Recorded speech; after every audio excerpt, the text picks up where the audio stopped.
Hello, everyone. I'm Kay, and this is Kay Talks Writing, where I think back to conversations I've had and lessons I've learned over the past couple decades and try to compress what the major points are into 10-minute rambles that help you become a better writer. Madness, you might say. But this is episode 4, and I'm going to talk to you about setting the scope of your story and figuring out your pacing.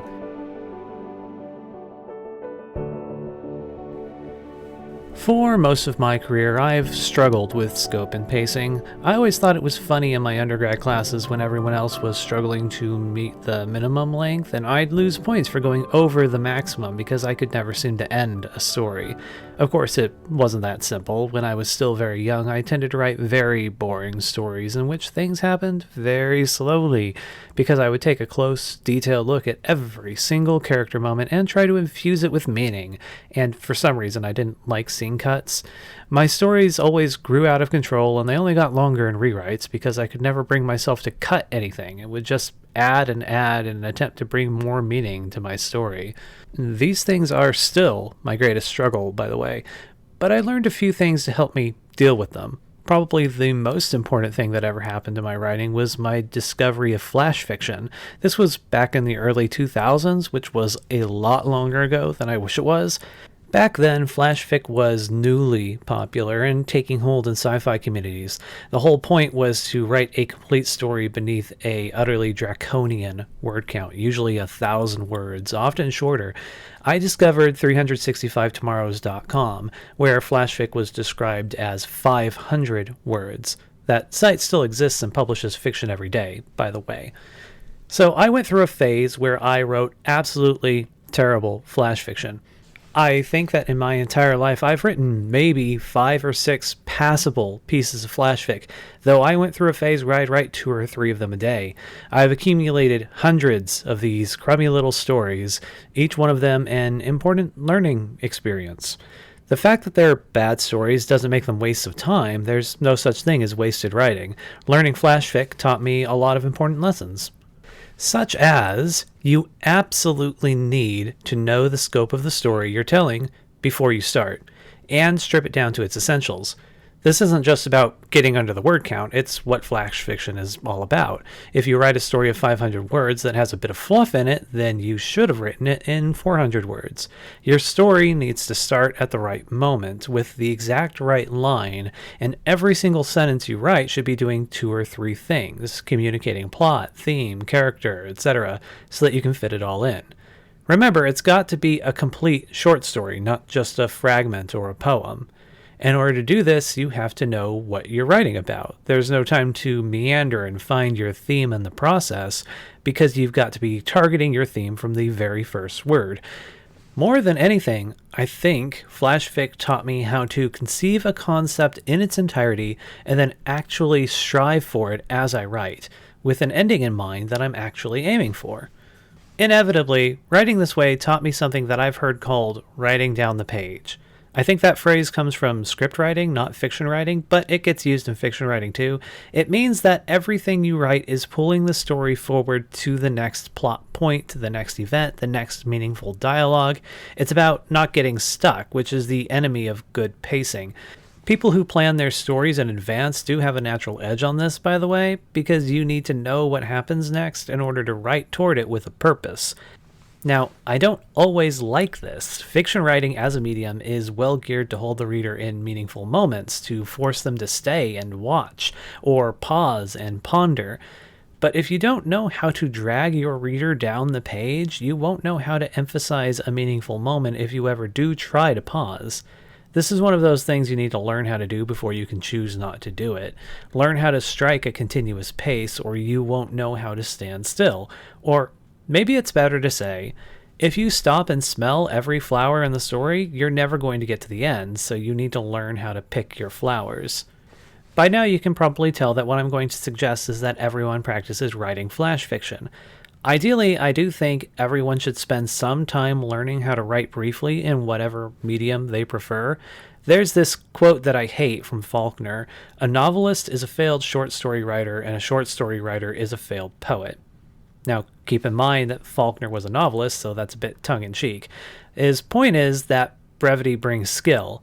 Being a great poet doesn't make you a great short story writer, but if you do want to be a good short story writer or novelist, learning how to write good poetry will definitely make you better. The same goes for flash fiction. The skills that flash fiction forces you to learn will absolutely make you better at writing everything you ever write forever, so you could do worse than to practice it. Remember in my episode about planning and outlining, I mentioned that I keep a running list of the next few plot points or moments I want to accomplish in the story I'm currently writing? Thanks to my practice of writing flash fiction, I got a sense for generally how many words it should take me to get to the next point, so I also put a word budget on things. Like, for the point the protagonists argue about going home, I'll append 400 words to tell me that it should be a short scene. I very rarely match these targets, often missing them by double, but when my canvas is a novel, the difference between 400 words and 800 words isn't that much. If I really need it tight, I can chop bits off in edits, which is yet another thing flash fiction helps with, because if your target is 500 words and you land at 550 words, tightening up your economy of language suddenly becomes very important. As always, the best way to learn how to decide your scope and control your pacing is to practice, and that means writing a number of complete stories, whether they're any good or not. The single best tool I can recommend for you is to set hard rules and challenging limits to exercise with. The more stringent, the better. Also, as noted in the last episode, read some flash fiction and modern short stories so you know what tightly paced writing feels like. You always get better from reading. You'll also want to learn how to use summary voice.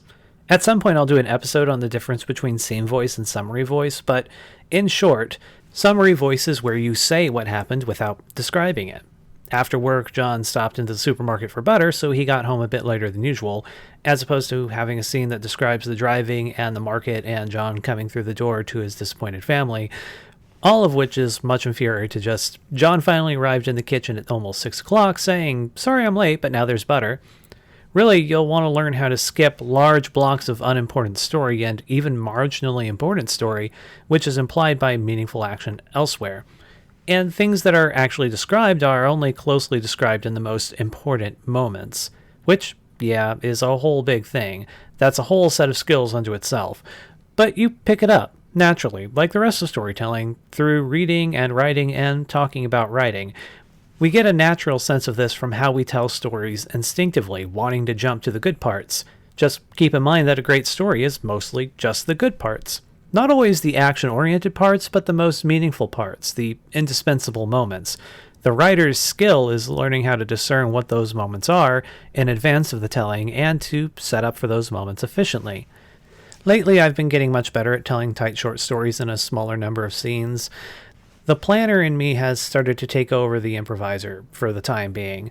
I'm planning scenes and setting out word counts. I've written enough terrible flash fic that I've learned the power that 500 words can have, and even more what 1,000 words can have. I've started planning my stories in chunks of 1,000 words, which is, usually, long enough to do just about anything.